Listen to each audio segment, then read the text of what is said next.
Hi, everybody. I am so happy to be here. Very exciting. This is going to be our last part of this series, even though we were going to go for another full week. But next week is a very hectic time for everybody. It's a transition week, and I know that a lot of you won't be able to join. And then it's summer. So, Mir Tashem, there will be either a part two or we will do a redo of this whole workshop series. So for today, there's three things actually that I would love to do. First of all, I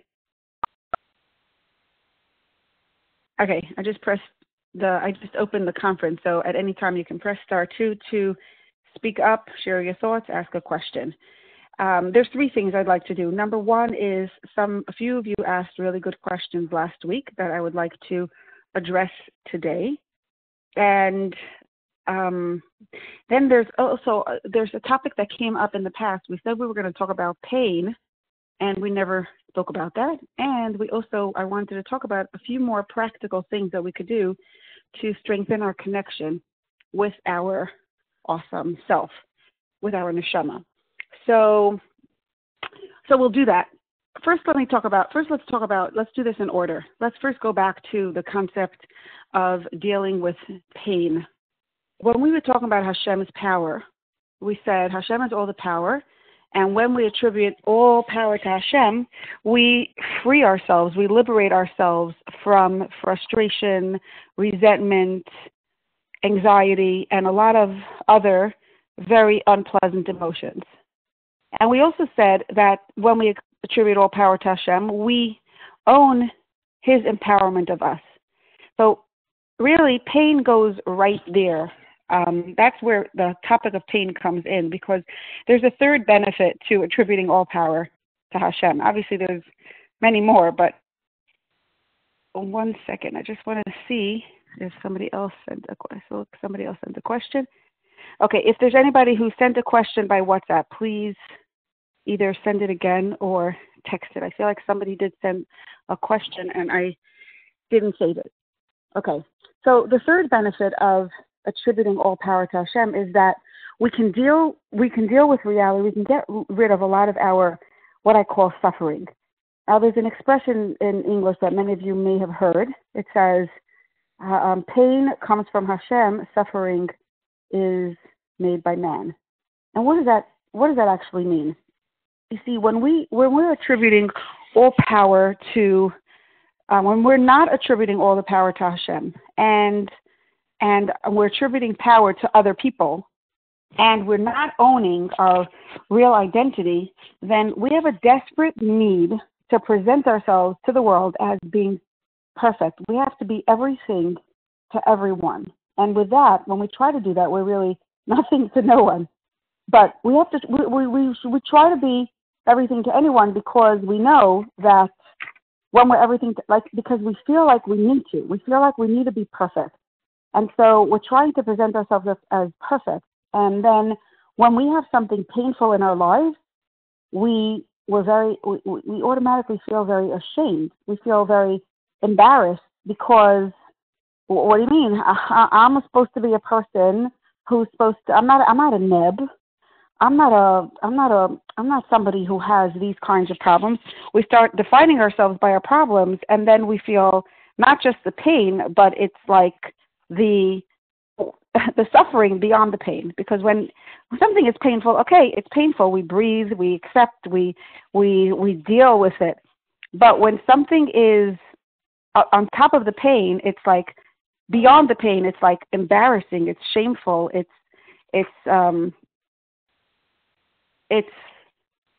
that takes the suffering to a whole new level. I want to try to remember what exactly the questions about pain were. If anybody could remind me, press *1. If there's a specific issue you wanted to address under the subject of pain. Okay, I want to be more clear about what we're talking about here, okay? Because we said that when we attribute all the power in the world to Hashem, right?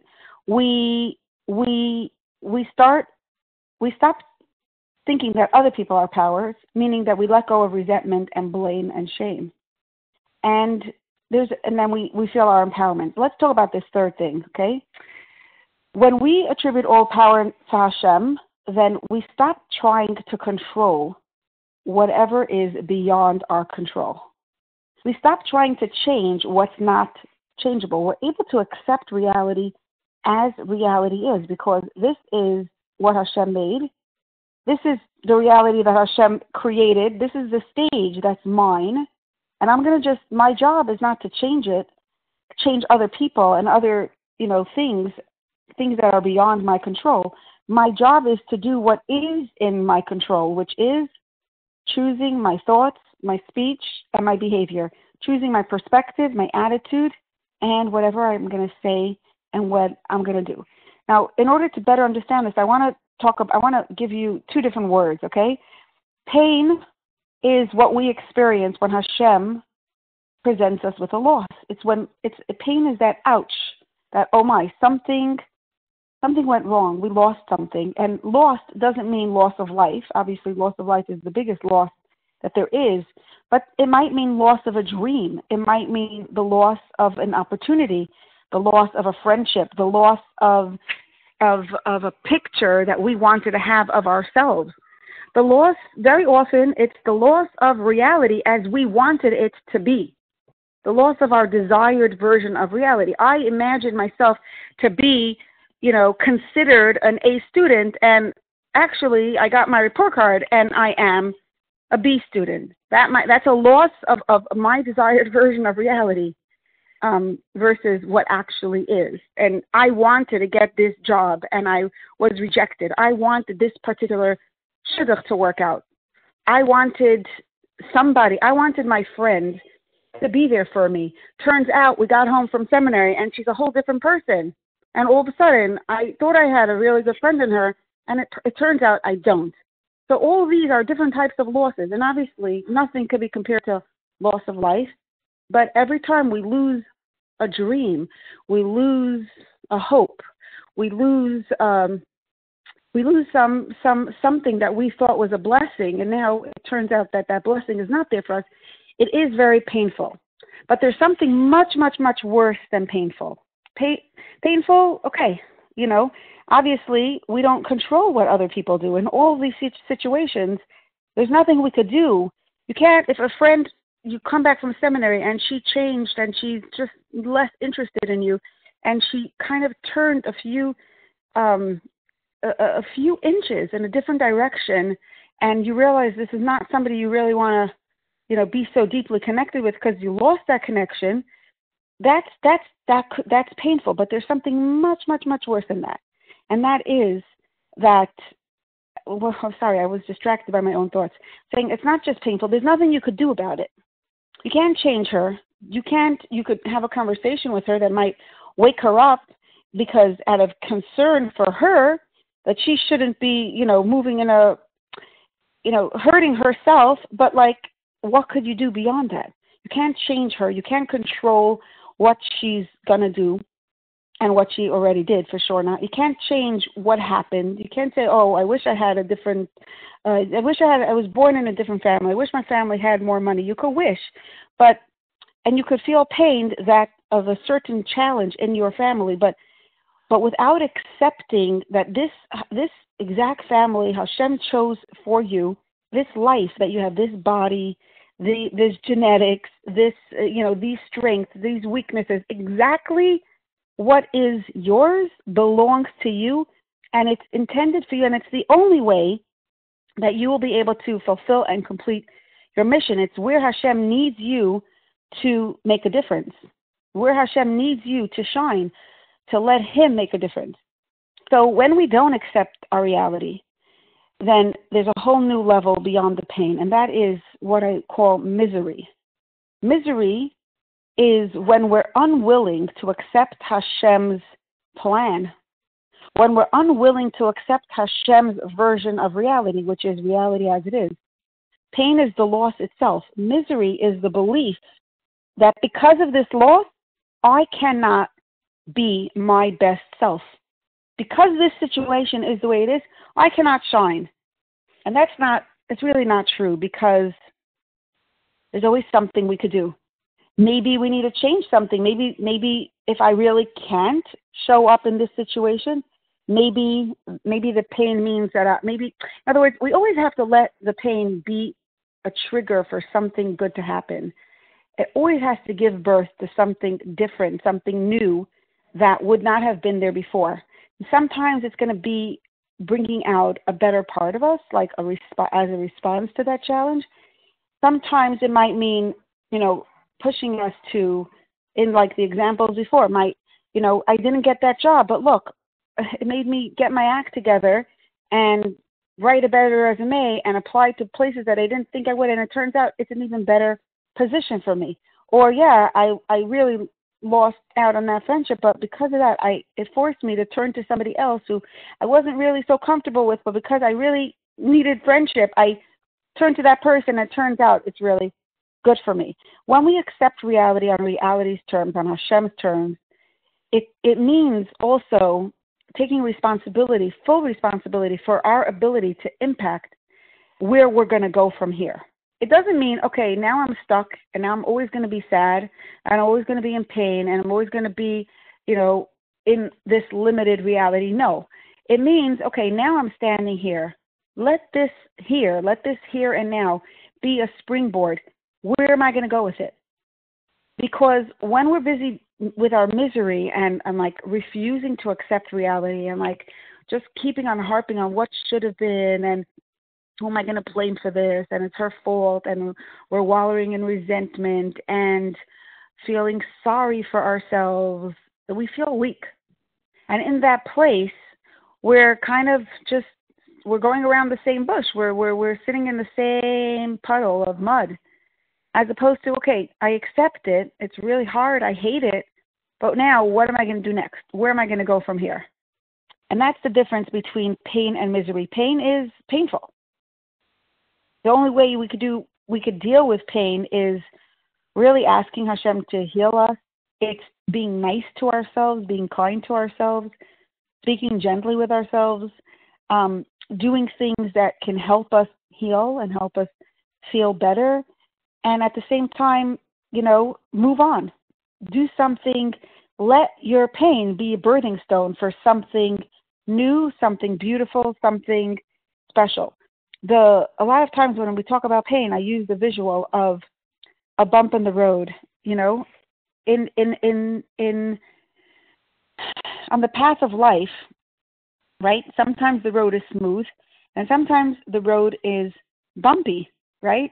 And obviously, we daven for smooth roads all the time. Like Hashem should make our path simple, straightforward. We should just be able to do uncomplicated mitzvahs and ma'asim tovim in a very clear, uncomplicated way. Shall we say, and every single day we ask Hashem not to test us, because those roads are easier to travel. And yet, sometimes the road is bumpy. There's stuff that happens and gets in our way, and it feels like the bumps are obstacles in our path. I want to be moving forward. I want to be happy. I want to serve Hashem with joy. I want to feel good about myself, but there's this thing that's getting in my way. And usually that thing is a situation, like a circumstance, a condition, something that we feel we need and we don't have it, or it's a person's behavior. It's always people, places, or things. Because of this person, because of this place, because of this thing, I can't do my life. Now, imagine a person traveling on the road, and he has a very weak back, and there's a bump on the road, and to drive over the bump is very uncomfortable because it hurts his back. So he doesn't want to do that. So instead, what does he do? Stops the car, gets out, empties his trunk of all his tools, and starts smacking that bump, like whacking it with his hammer. He's so sure that he's going to be able to get rid of it. And when his tools don't work, calls the fire department, the police, the building department. He calls everybody. everyone he could think of, his principal, his shver, everyone is going to try. He's going to try to pull everyone in to get that bump to move. Now, no matter what a person tries to do when you're driving on a road and, there's a bump, a big enough one, right? Getting rid of that bump is really impossible. And so every inch of energy that we invest on trying to get rid of it is within that moment. You're not traveling. You can't be moving if you're busy whacking at a bump that you believe is getting in your way. So how do we know if this is a bump that we're supposed to, obstacles? We always have this idea of like, don't let anything stand in your way. Get rid of the obstacles. So how do you know if it's an obstacle that you're supposed to get rid of, or an obstacle that you just have to accept as part of your life and your reality? It seems like an obstacle, but it's an unchangeable reality. It's unchangeable. So therefore, just do your life and try not to let yourself be bothered by that. So that I think that's a very individual question, and you need to check in with somebody else. It could be a friend. It could be somebody else you trust, who you trust their opinion. It could be a friend, it could be a teacher, it could be anybody, basically. Anyone that you trust. So that bump is obviously a muscle for the challenges in our lives, because we all have bumps in our road. There's always going to be something that's going to make you feel and think as if I cannot shine because of this person. I cannot be my best self. I cannot take the next step in my life. I can't I know that something is right for me to do, but I cannot do it because of that thing, that particular, that situation, or because I'm in this place. So if it's something that you could change it. If you feel you're limited by someone's struggling in shidduchim and it's a matter of changing a location, change a location. Try it if you really believe that. Or somebody is you can't be you because of this particular person, if you're not married to the person, so spend less time with that person. There are, if it's an obstacle that you could do something about with controlling your own choices, do it. But if there's a painful reality and you try to change it and you try to influence the person, or you try to do whatever is in your possibility to do, and you got advice and from people that know more than you and sometimes could have an outside opinion and could really be helpful, and they say there's nothing to do about removing this obstacle, then it's just something that needs to be accepted. And accepting a challenge is really difficult, because it's like, okay, what end? But Hashem doesn't give us a dead end. It's a bump. It's not a dead end.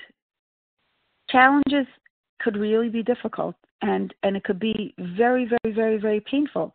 But Hashem never, ever gives us a dead end. There's never a situation that we cannot live with. And even when the bump is a real mountain, that mountain is something that we could climb. The fact that we feel like we cannot climb it, it's our misery. It's our belief that we can't do it. If Hashem put it there, we could climb it.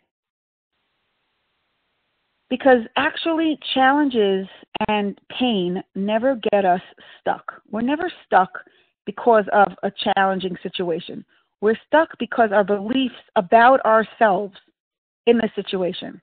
So the next time there's something challenging in your life, something painful, instead of seeing it as a dead end and like, oh my, now I'm going to, and recognize when you start feeling sorry for yourself, I'm like mixing a whole bunch of different parts of this workshop into one, but when you start feeling sorry for yourself, you remember we spoke about the spotlight in our mind? When you start feeling sorry for yourself, turn the spotlight in your mind to your own self, to your true self, to a deeper part of you, to your empowerment by Hashem. And recognize that this challenge is a bump in the road. It's painful. It means you need more time and more space to process. It's you need to slow down a little bit and stop doing every single thing that you're doing and just be a little kinder and gentler and positive with yourself and give yourself love and care as if you would be tell yourself what you would tell someone else who's experiencing pain, and just allow for a gentle conversation between your mind and your heart. And with that, you'll be able to put it down. Once you pick it up, you'll be able to put it down. It's a whole different story when you're fighting it. When you're like, sure, no, I can't deal with it. I'm not dealing with it. I'm never going to get over it. I'm gonna, that's fighting it. So that's the basic idea of what I wanted to share about pain. I just want to add one more thing. There's a concept I like to talk about. It's called functional misery. Sometimes we do something that I call functional misery. It's when we're like miserable in a certain way, but we're not miserable enough to make us change. We don't feel like, oh, I must change. Something about my life needs to change. We're miserable, but okay, this is it. This is how it is. This is how my mother lived. This is how my father lived. This is how my sisters live. I'm miserable. Everyone is miserable. The whole world is stressed out. It's okay. I'll do it too. It's like I don't expect to be feeling differently. So, or sometimes a person might have something, especially today when cell phones are such a easy way to numb. It's so difficult to deal with my feelings. So I'm just subconsciously, we make the decision, I'm not going to deal with it. I'm going to just distract myself from feeling it. I'm going to numb myself. I'm going to just, shop a lot and be busy a lot and throw myself into other things and throw myself into work. Now, if you have a painful situation in your life and you throw yourself into your productive, meaningful work, that's beautiful. The time when it becomes destructive is when you're doing that as a way of avoiding dealing with your pain, as a way of like, I can't think, I can't look at it. It's too hard. It's too painful. We do need to look at our pain. We do need to look at our emotions so that we could get over it. And the third way that we have functional misery is sometimes we have a very strong support system that actually works against us. If you have a friend that you constantly talk to and you tell her all your problems but you're actually just talking about the problems and she says, yeah, you're right. It's terrible. It's disgusting. You're talking about it, but you're not getting anywhere because you're just saying, she's just validating you and you're talking about it so you feel better, but then you don't actually do anything to make your situation better. So you keep going around the same bush. So that's what I call functional misery. And we can get out of it by raising the bar on how we want to live. With all that we've been talking about, the goal is to show up to every single minute of our lives, to every single day, with our neshama shining forth in all its beauty, in all its glorious, radiant, positive, energizing lichtigkeit. That's the goal. And anything that gets in our way is just the Yetzer Hara. Now, just the Yetzer Hara sounds like I'm minimizing some. There are real situations that get in our way, and it's difficult to deal with. Pain is not a little piece of the puzzle. Pain is a big part of what goes on in our lives. Okay, I'm gonna stop now because a few people texted questions. Let's go through the questions. If you want to speak up, you can also do that. Press star 1.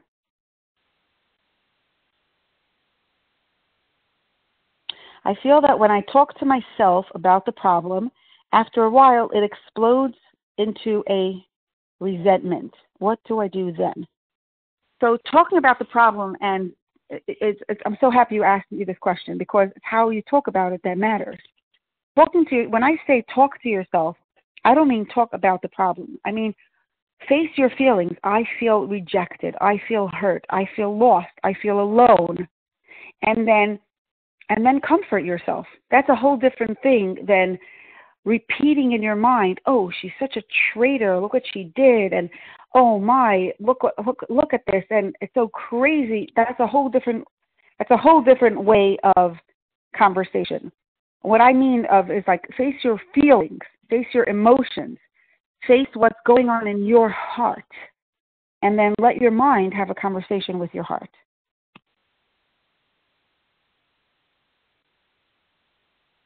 Okay. Why do you have to face and deal with your pain if I would rather, as you call it, functional misery? You don't have to do anything. You could live with functional misery. There are many, many people who live with functional misery. That means they're not really happy, but they're functional. It's work. Their life is working for them. But why should you live like that if you could be happy? Why should you live with a heavy heart if you could have a soaring heart? It's not. It's pick it up and put it down, process and move. Keep growing, keep climbing. There's no benefit to functional misery. Functional misery, it's like having a fly buzzing in your ear. Not buzzing in your ear. It's like having a fly that's buzzing around the room, and you like swat it, and you swat it, and you again swat it. Take a thing and get it. Open the window. Get the fly out of the room, so you have peace. You don't have to be swatting at it every minute, every 5 minutes. It's like you could just be. You don't have to imagine how much energy is wasted if you count up. If you have a fly in your room and every 5 minutes you're swatting it away, right? Over 1 hour, how many 5 minutes are in 1 hour? 12, right? So over 1 hour, you swatted it 12 times. That's a lot of energy compared to just open the window, somehow get it out or kill it if that doesn't make you nauseous.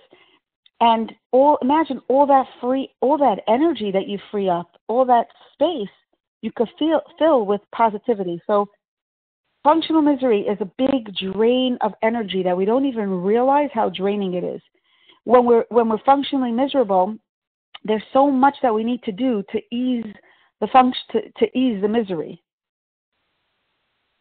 So someone's writing that the benefit of functional misery is you don't have to face the pain. It could be painful to face it. I can relate to that very, very much. I remember, still many times that my father passed away very recently, and the pain is still very raw. And sometimes subconsciously I realize as I'm going to sleep at night, it's like I'm still up. Why am I up? Because a whole day I'm like feeling pain. I'm pushing it away, and I just need to keep pushing it away. I'm not dealing with it. And then you have to face it, and it's like, oh, I don't want to be facing it. I want to just fall asleep right this second so that I don't have to face it. I think that's what people do a lot in other areas as well. But if Hashem gave us a certain reality, we have what it takes to face it. We're not going to shrivel up by facing our pain. Nothing's going to happen. It looks like a monster, but the minute we face it, it's like a hot air balloon. Facing our pain, it could be hard, but it's like putting a pin into a hot air balloon. Yeah, it's uncomfortable. It's exploding in our face. But okay, it's going to pass. It's going to pass, and we'll be stronger for it. We'll be stronger for having gone through it. Okay, that's my best sales pitch for that. Okay. I feel that when I talk to myself about the problem, feel that when someone hurts me or angers me, I just speak with myself like, okay, that was hurtful, but maybe they were having a hard day, so now it's on me. But after a few days like that, I feel like a shmata, and then I explode and get angry. And then the cycle of feeling so pained.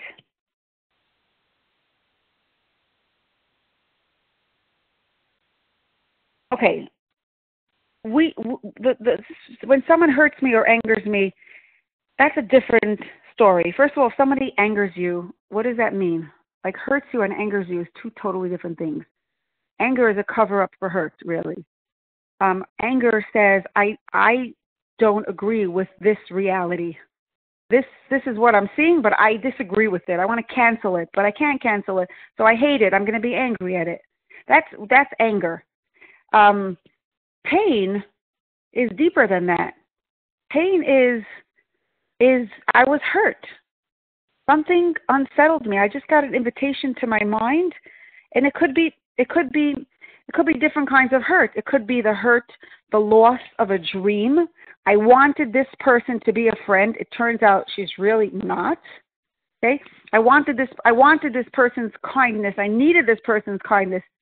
Oh well, I'm not getting it. Right?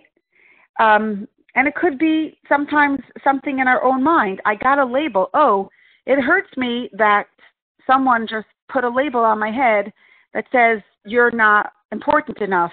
And now I can process it. I can tell myself I really am important, but I'm still hurt that the other person thinks I'm important, right?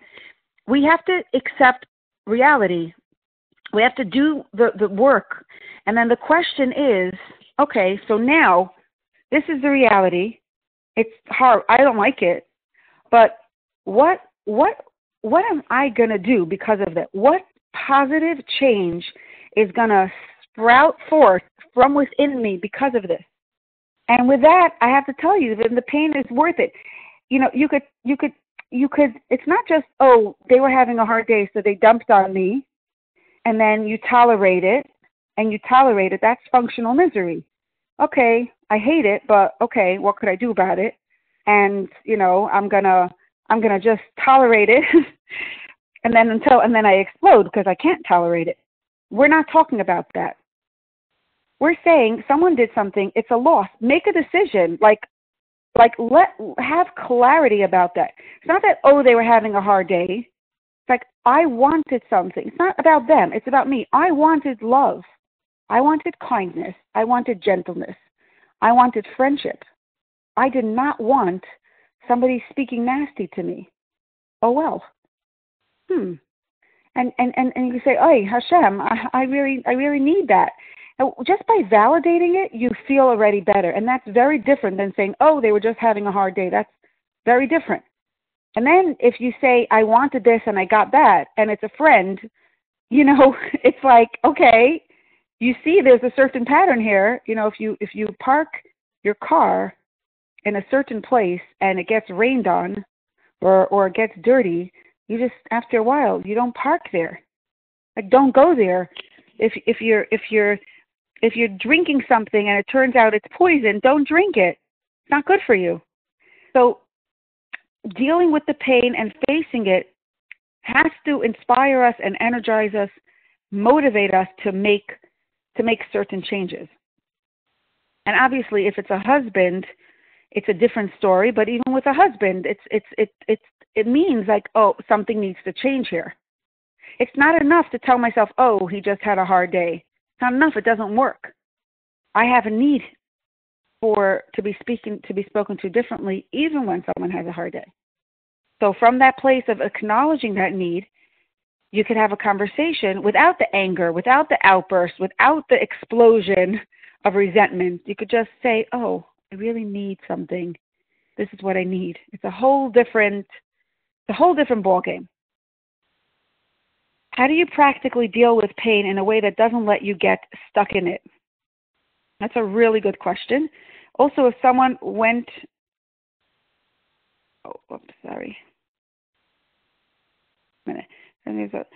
Also, if someone went through pain as a child and now they're an adult, would you say the benefits outweigh the losses in facing the pain? Would there not be the added pain to dig up the covering to get to the pain?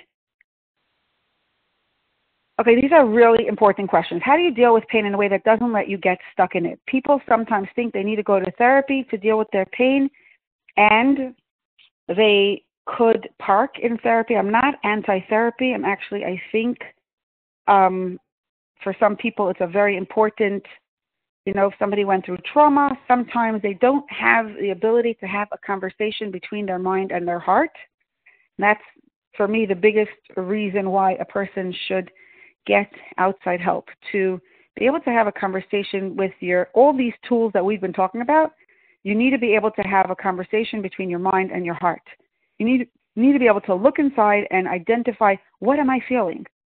And maybe you won't be able to do it the first time, but after a while, you should. If you really can't identify what am I feeling or what am I thinking, then you might need outside help to help you, just to get in touch with just to know how do you know your feelings and your thoughts. That would mean that there's maybe a trauma that's getting in your way of being able to identify. That's, to me, the biggest reason. Sometimes you're crossing a bridge from otherness to awesomeness. Like we said, we're crossing a bridge from the pain to the place after the pain, and we could get stuck on the bridge because we're so busy in that self-pity that we get stuck in it. I think the only way that to deal with pain in a way that doesn't let you get stuck in it is if you have Hashem in the picture at all times. If He's the one who created the painful reality, and He's the one who empowers you to deal with your life, and He's right at this moment energizing you, then you have no reason to feel sorry for yourself, because no matter what painful situation you have, and we all have painful situations, no matter what painful situation you have, you also have what it takes to take the next step in your life, to put your right foot in front of your left foot and keep climbing. The only way to not get stuck in your pain is when Hashem is fully in the picture, because if not, you're right. It could be overwhelming, it could be drowning, it could be a black hole that is impossible to get out of. The only way to get out of pain is really to go through pain and to look at it in a way that you won't get sucked in to a mud hole, is if Hashem is with you from the beginning through the end. If He's your power, He's your empowerment and your purpose, you won't get stuck in it, because you'll have that clarity and that energy to be able to look at it with the perspective of, obviously, this with a certain acceptance. This is what Hashem wanted, and with the empowerment that defeats and overwhelmingly is bigger than self-pity, and a purpose. Like, I'll know, okay, this painful, that I needed to deal with this so that I should have more sensitivity. I should be a more caring, sensitive person. That I should know how to be empathetic. That I should really sigh with someone else, and I should understand someone else's pain. Maybe that's why I had to deal. There's always a purpose, and I think that's really, it's only if Hashem is in the picture. So I'm so glad you asked that question, and it's the same answer for the next question. If someone went through pain as a child, and now it's not the same answer but similar, now they're an adult, would you say what's the benefit of looking back? So I think that when you look back, the only benefit of looking back, and I think that sometimes if a person is a teenager, they should not be looking back because they're too young. There's no before and after. You could look back 20 years later, 20 years plus. You could look back at your young childhood and say, but I don't think you have I think as a teenager, it's not, how do you look at your childhood as the past when it feels so present? It's much harder to differentiate, but let's say, but I still think it's possible. It's just harder. And the benefit of looking back is to recognize, what did I decide? Because when a person is a child, me as a child and you as a child, each of us as children, our emotional capacity is way, way bigger and stronger than our intellectual capacity. And I'll tell you what I mean by that. When you see a baby crying because the baby's hungry, the baby just now got hungry. Or maybe it didn't just get hungry, but also screaming, it's hungry, whoa! Screaming like as if the world is coming apart. It's hungry. And it takes the bottle and, it's like the whole world is now fixed. Like, they're screaming like the whole world is coming apart. Why? Because they needed a bottle. They needed to eat. So their emotional capacity is like they need it. They feel it so intensely. They're not able to understand, oh, mommy's just like, you see, she's warming up the bottle. They're busy screaming. As the baby gets older and the baby sees you preparing the bottle, the baby already calms down. Or the mother walks into the room, the baby already calms down just because the mother walked into the room. That's because their intellectual ability has started to catch up.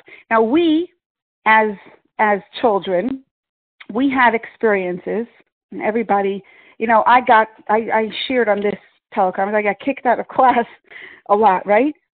I decided I'm a bad person. Now, I'm not a bad person, but in my childhood, that was a decision. I had strong emotions, very strong emotions, and I came up with that conclusion about myself, that I'm a bad person. People who experience loss of life, of loss of a parent, some of them have this feeling of like they make the decision of I am abandoned. I am alone in this world. There's nobody I could trust because they might be here today and gone tomorrow. So the point of looking back would be to examine, what did I believe about myself that I no longer need to believe about myself, that I might have thought was true, but it's really not true? That's a very, very big, important question to ask yourself of childhood pain. What did I believe about myself that I no longer, that it's time to let go of? And it's good to look back and ask yourself that. What did I believe about myself in that situation? What did I believe about other people? How did that affect my sense of trust, my willingness to try new things, my confidence, my connection with myself? That's one question. And another question to ask is, how did I cope because of my pain? And what are my defense mechanisms that because I thought I'm a bad girl, so I need to be extra good, right? Maybe as an adult, when I realized that I needed to be extra good to compensate for my badness, right? I'm always afraid of being proven as really bad just beneath the facade of doing so much good. Then maybe I need to look back and say, that was a coping mechanism. You could stop, Megala. It's done. It's enough. It's good. You needed it then. You used it then. It served you well. Time to let go. You don't have to do that anymore. So that is what I think would be the benefit of looking back. And looking back for the sake of blaming or just for pointless reasons is not at all helpful, and it's a big waste of time, and it could be destructive. What about pain that brings a lot of damages to the family, but it will be more painful if you deal with it? I don't understand the question. I wish I did. Pain that brings a lot of damages to the family, but would be even more painful if you deal with it? I don't understand the question. I'm so sorry. If you don't mind, share more details or explain the question. What if it's an older sister who's trying to control and rule you, and you're scared to tell her your feelings? Nobody could control you. And if you don't like it, you could tell her. And if you're scared to tell her, then work up the courage. Like maybe you could do something that is an easier way of telling, like, writing a letter. But I don't think you have to tell her anything. Nobody, you don't need her to stop controlling you for you to let her stop controlling you. Meaning just the fact that she's trying to control you doesn't make you controlled. It might be annoying when someone tells you what to do and how to do it and where to go and what to stop. It might be very, very annoying, but, you could take it as you could take it for what it is. It's probably coming from a place of love or maybe fear. But you don't necessarily have to listen. You could if you want to. You could if it's helpful. You should definitely if someone's trying to tell you something, I always think it's good to listen to what they're trying to tell you and see, even if most of what they're telling you is not true, but try to find something that is helpful for you to use it in some way. But just because you don't have, the goal shouldn't be to tell her your feelings. The goal should be to be uncontrolled, obviously controlled only by yourself, controlled by your neshama. You have to let your neshama rule you, nobody else. So you don't have to get anybody else to stop doing what they're doing for you to be you. And that's a very, very important thing to remember. Nobody has to change. Nobody has to stop doing anything or start doing anything for you to be your best self. It feels like they do. If you're attributing power to them, if you're seeing them as if they have a lot of power in your life, then it's also going to feel to you that they need a change in order for you to be you. But they don't. You just need to be you. Take your energy from Hashem, keep your eye on the ball, and definitely listen to other people. It's always helpful to listen to people, but just listening doesn't mean you're controlled by them. Okay, so let's go now to, see, there's no other questions about this. We could have gone on more about pain. And Mitzvah Hashem, we will do another workshop series after the summer, but Ezra Hashem. I will keep you posted about that. If you want to, if you are on this call and you don't get weekly texts or WhatsApp messages reminding, then text to 917-687-9712 or 718-576-0338, and I will let you know when there's another series starting. That's 718-576-0338, text or WhatsApp. Okay. Or you can keep calling this hotline. It will be after the summer. It will be posted here. If you don't text, if you listen to the hotline, it will be posted when 2 weeks before we're starting. Okay. So there's a lot of there were two more things that I wanted to do, but a bunch more questions here. I'm so sorry that we can't do more questions. I'm sorry. Okay. We said there are two more things I wanted to do. I wanted to talk about a few more ideas for what we can do to connect with our best self, and then there were some questions. I'm going to do the questions first, quickly. Last week we spoke about owning our value and showing up with it. And we said that we don't have control over many of the situations that we encounter in our lives, but when we change the way we see ourselves and when we engage differently, we get a whole different experience.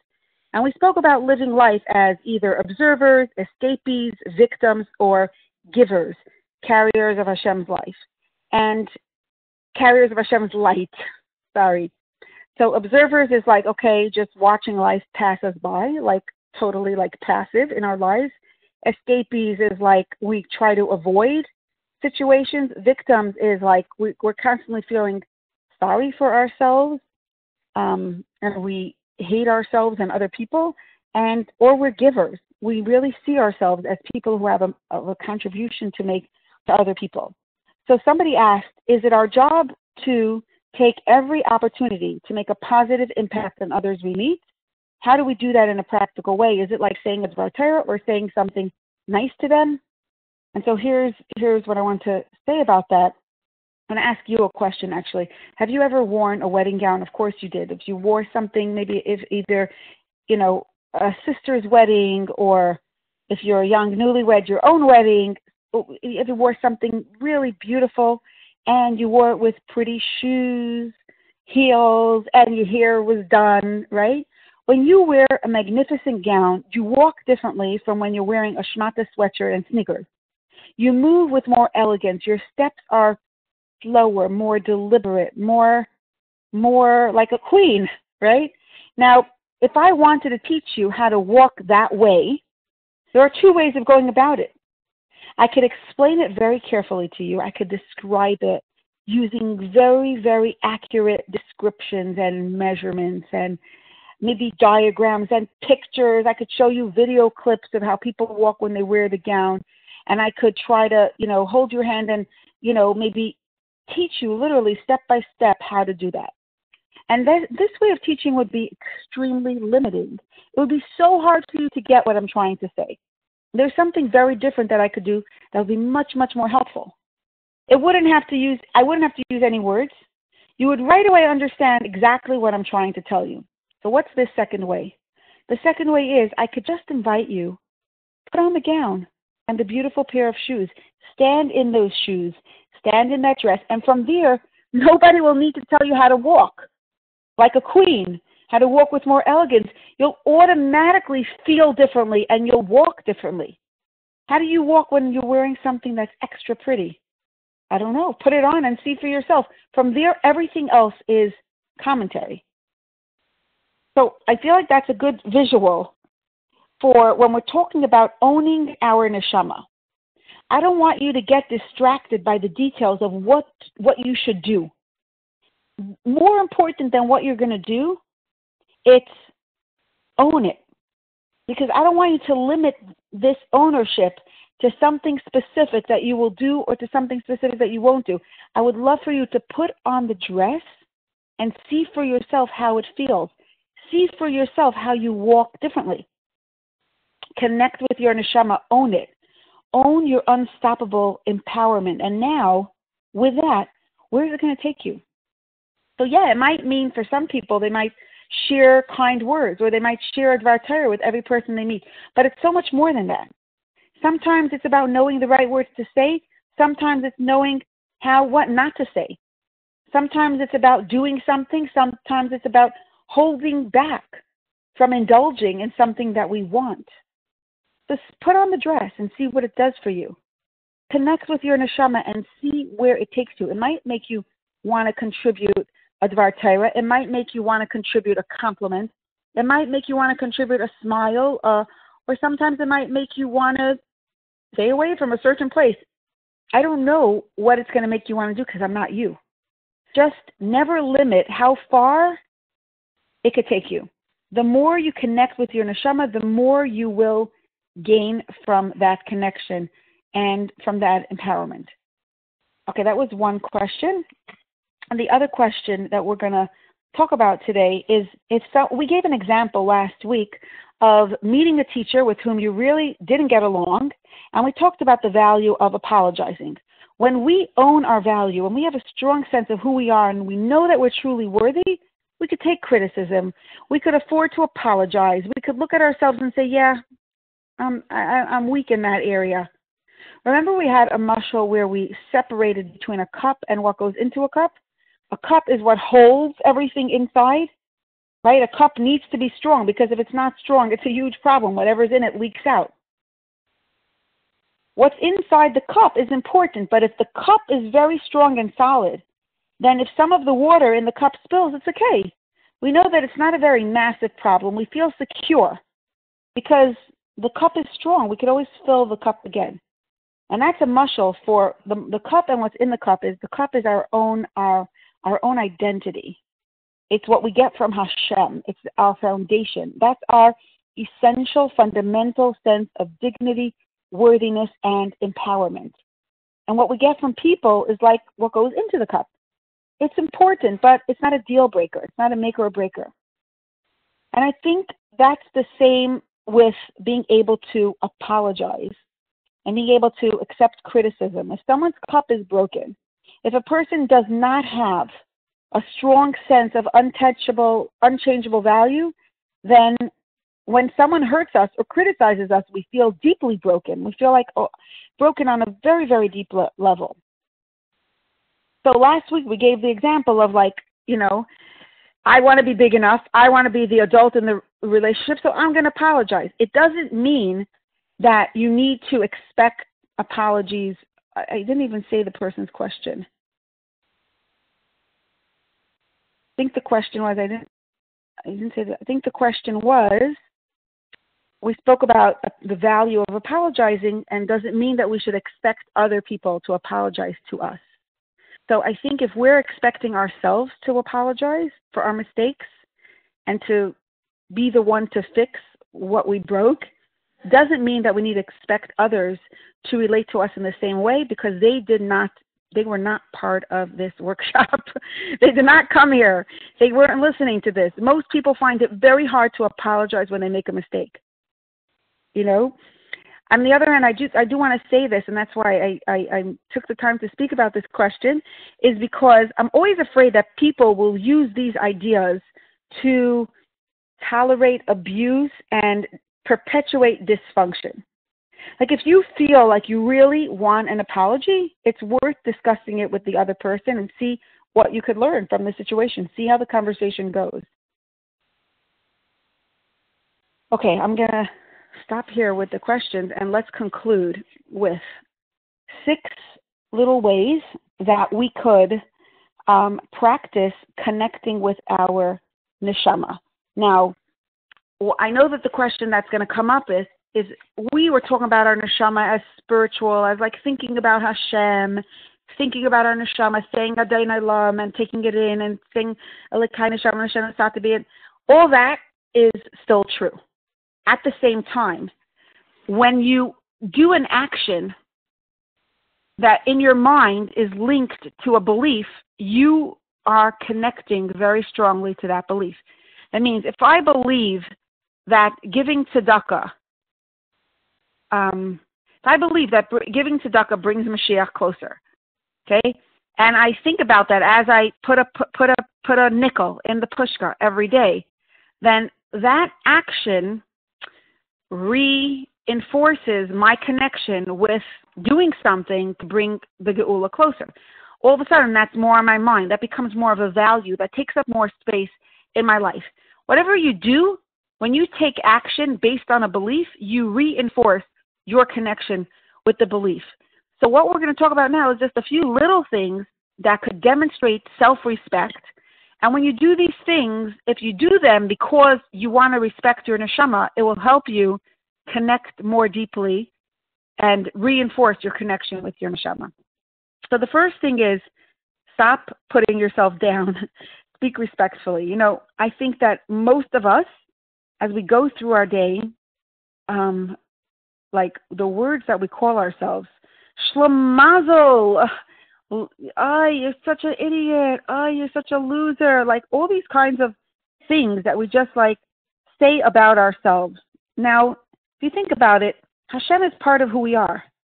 When we talk about ourselves, it also reflects on Him, and we're not allowed to insult Him. So even if you really don't mean the negative words, don't say it if it's not respectful. I think it's important to speak as respectfully to yourself as you would want other people to speak to you. Everybody wants other people to be nice to us. Be as nice to yourself as you want other people to be to you. And be as nice to yourself as you would to the most respected person in your life. Treat yourself with the same respect that you would treat the people that you respect. Because when you do that, you're nurturing a respectful attitude towards yourself. You're nurturing your connection with your own respectability. Respectability for yourself is a whole new thing. We think we're only supposed to respect people who are very accomplished, people who are very rich, people who are extremely talented, or some sort of like, whoa, right? Like that's the people we need to respect. It's not true. Every neshama is infinitely respectable. You're respectable just because Hashem says so. You're respectable because you carry a part of Hashem in you. So when you treat yourself with respect, because of your neshama, that will help you remember your inherent respectability. That was number 1. Number 2 is let go of the need to be perfect. And stop comparing yourself to other people. You know, sometimes a person could go shopping and they get a dress and they feel really good about it, but then they come home and they see, 3 other people have the same dress. All of a sudden, that person is wearing this dress. I don't like it anymore. It's not exciting anymore. all of a sudden it takes the joy out of it. Or that person doesn't like my dress. All of a sudden it's like it takes the fun out of it. Or maybe we bought a dress that we were happy with, or we did something that we were happy with, but then we compare. One time I told someone, wow, you're really a talented artist. She said, oh, I'm nothing. Look at my sister. She's the artist. It's like so typical, We're always comparing ourselves to people who are better than us, right? We don't have to. We should compare ourselves to ourselves and stop trying to be perfect. Perfection does not exist. My son Baruch Hashem got married this year, and half a year ago, and we recently got the highlight video, and it's so nice because the highlight video, it's a very short video, and you see like little clips of like the best parts of the most exciting parts of the wedding, the most important parts of the wedding. It's interesting because if you would think of the wedding as just that, you're missing the rest of the picture. It's called a highlight reel, like the highlights, right? Now, what was it? The most exciting parts of the chasana, the parts that were like the most beautiful pictures. Okay. Now, when we look at other people's lives, we see their highlight reel. We don't see the moments of failure and fear and weakness. We only see strength, success, and how they shine. We're only seeing their highlight reel. So just keep that in mind. If you compare your regular life to other people's highlight reel, of course, you're always going to come out less. So just don't compare yourself to anybody. Compare equals despair. Just compare yourself to your own self and just keep showing up and doing your best. So that was number 2. The other thing is the next thing is number 3 is change should to could. I used to say all the time, I should really do this. I should really do that. When you say I should, what you're really saying is I'm an idiot for not doing it. I should really go on a diet. The subtext of that, if you said it 3 times for 3 weeks or 30,000 times, it's like the subtext of that is I am an idiot. I should really be doing something and I'm not. Something is wrong with me. I'm not good enough. And that's it's a lot of negative energy subconsciously. Imagine if instead of every time you say should, change it to could. Could is much more liberating. It's like could means like it's open to possibility. It inspires action.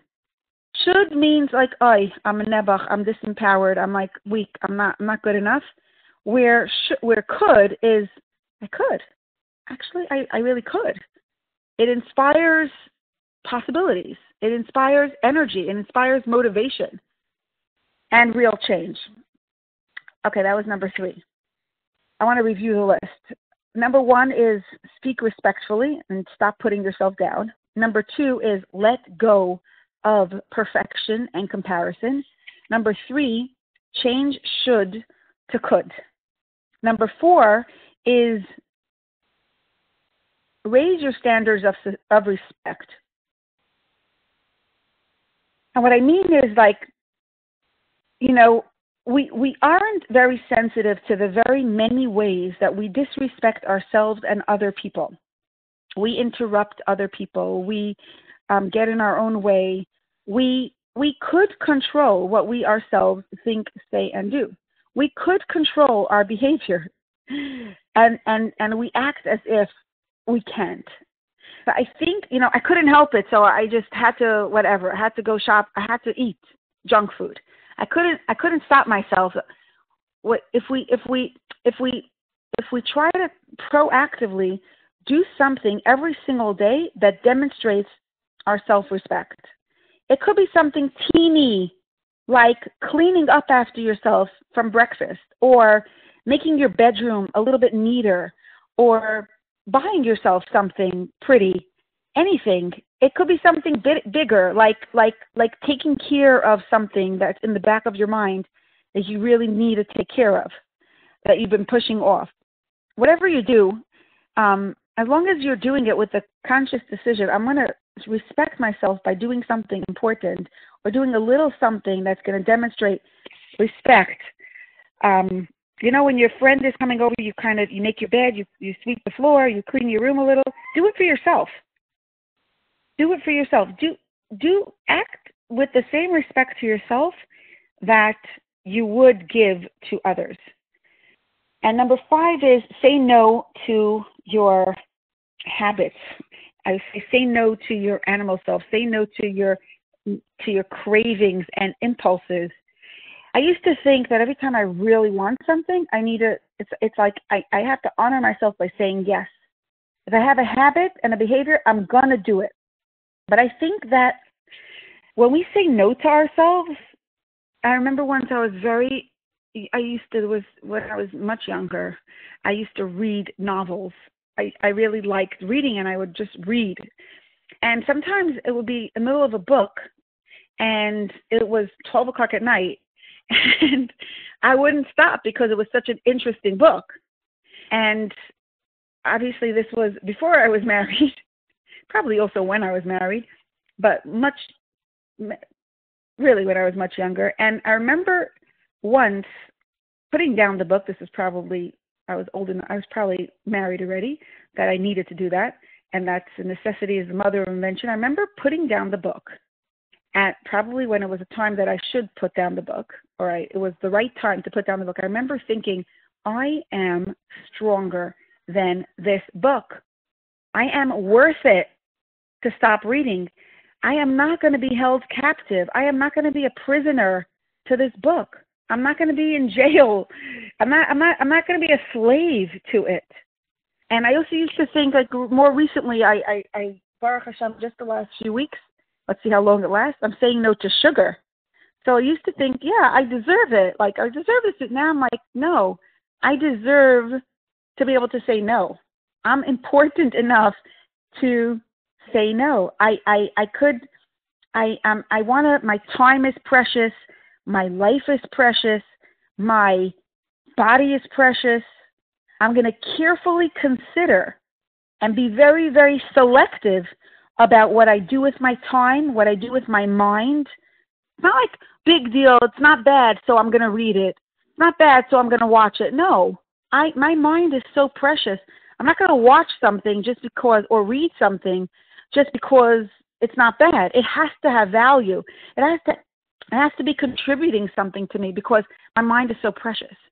So self-respect means being able to say no to ourselves, being selective about what we wear, where we shop, where we go, what we expose ourselves to, who we hang out with. It's all part of self-respect. And the last thing,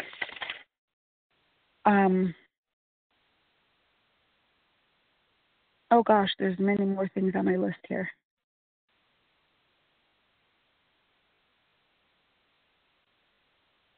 Okay, I'm going to keep going because if you need to go, you could just hang up. So I'm going to keep going. I'm going to give it a couple more minutes, okay? Stop trying to be a better person. It's not the last thing. It's number 6 on the list. Stop trying to be a better person. We are so obsessed with becoming better. But really, there's no such thing as being better because we can't become better than ourselves. I feel like we spoke about this. There's nothing in this world that's better than Hashem. So, and we already are part of Hashem. We have a part of Hashem already in us. So how can we become better? The only thing we could do is let our better self show up. We could keep learning from our mistakes, learning from our experiences, our positive experiences, our unpleasant experiences, and we could keep letting our neshama show up with greater strength, with more strength. Number 7 is, I think it's very, very important to use real language. Many times we say, oh my goodness, this person, she yelled at me. And they didn't really yell at you because they didn't even raise their voice. They just said a negative comment. I hear this so many times from young people. She yelled at me. Really? I know that person. I never heard her yell. Whatever. You know what I mean? I mean, she told me off. Well, then say she criticized me. When you say yelled, she killed me. She stabbed me in my back. You know, it's like these are very, very strong words. You know, she punched me in my stomach. That was like a punch in my stomach.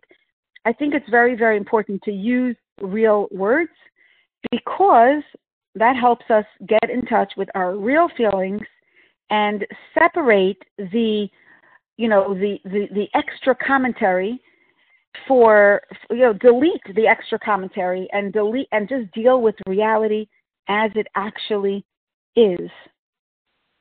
Just ask yourself, just do the real feelings. I was hurt. Okay? I felt hurt. I really felt very hurt. And move from there. Okay. One specific way to move from there, by the way, with hurt feelings is okay, what label just landed on me? What words? What am I starting to think about myself? Oh, okay, I'm not that, right? And then you just, you can help yourself let go of that hurt. You won't it won't take away the pain of that other person having, said that about you, but at least you'll get over the hurt of identifying with that. Okay, number 8 is to notice your personal qualities and strengths at least once every day. Just notice something good about yourself and thank Hashem for that quality. Don't take it for granted. And it could be a little thing like you're neat, you're organized. Sometimes, so many times, I don't know why we all do this, okay? You work hard, you bake a cake, and your friend says, it's so pretty, it tastes so good. You're like, oh, it was nothing. Why can't you say, yeah, I worked hard, thank Hashem.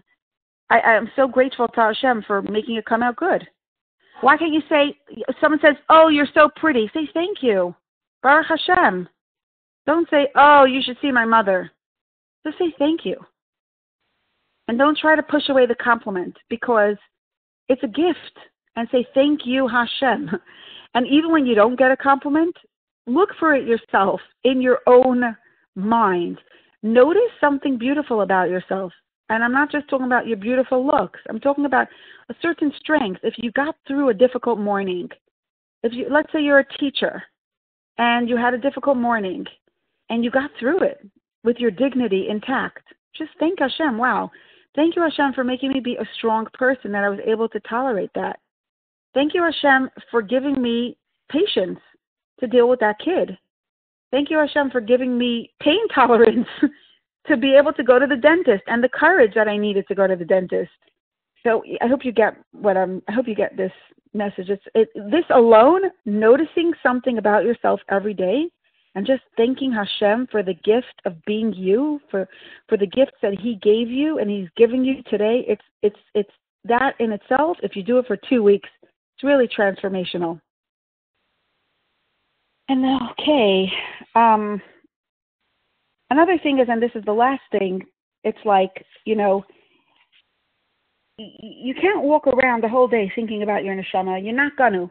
It's not going to happen because there's so many other things to think about. But at least once a day, relate to yourself and relate to other people from the place of your unstoppable empowerment, from the place of your priceless, infinite, immeasurable value, at least once a day. I want to conclude with a story. The Rebbe Rayatz of Lubavitch, like many Rebbes of that generation, they smoked pipes. A lot of times if you see pictures of the Rebbes of pre-war, they were smoking. Not like the kind of cigarettes, but those pipes. One day a doctor came to visit the Rebbe, and he told the Rebbe, I have to tell you, you really need to stop smoking. It's not good for your health. Now, the doctor was a professor, and after completing the business of his visit, he had to visit the Rebbe, he had to do an exam, he sat down across the Rebbe's desk and he started schmoozing with him. They started talking about all kinds of issues, the politics and what was going on in the world and what was going on in the community and just other non-medical issues. And while deeply immersed in the conversation, the doctor reached into his pocket and he took out a packet of cigarettes. And as a polite gesture, the doctor offered a cigarette to the Rebbe. And the Rebbe said, no thanks, I don't smoke. Said it very immediately, without batting an eye. I don't smoke. Now the doctor looked actually that time, it must have been the Rebbe actually smoked cigarettes and not just a pipe. But before he smoked pipes. Okay.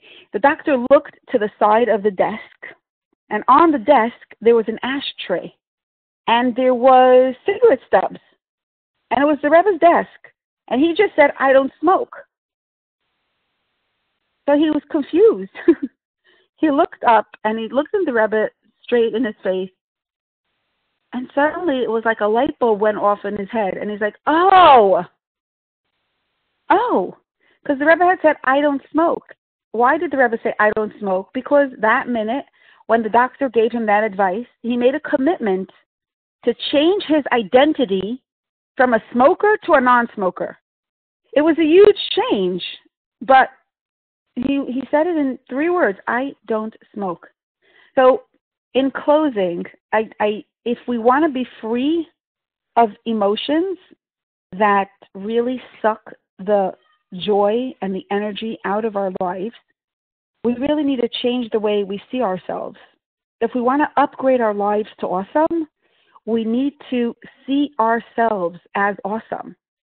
We really need to own our awesomeness, act on our awesomeness, engage in our relationships from that place of our awesomeness.